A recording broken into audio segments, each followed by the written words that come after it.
أعوذ بالله من الشيطان الرجيم.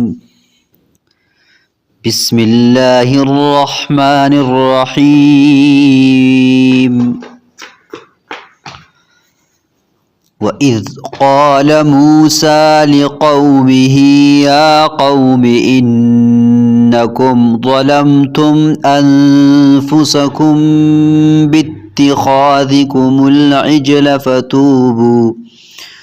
فتوبوا إلى بارئكم فاقتلوا أنفسكم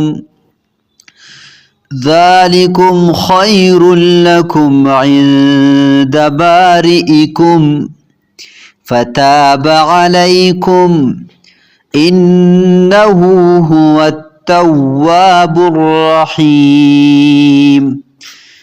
وإذ قلتم يا موسى لن نؤمن لك حتى نرى الله جهرة فأخذتكم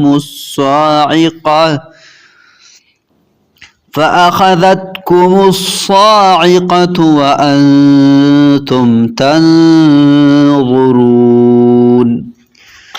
ثم بعثناكم من بعد موتكم لعلكم تشكرون.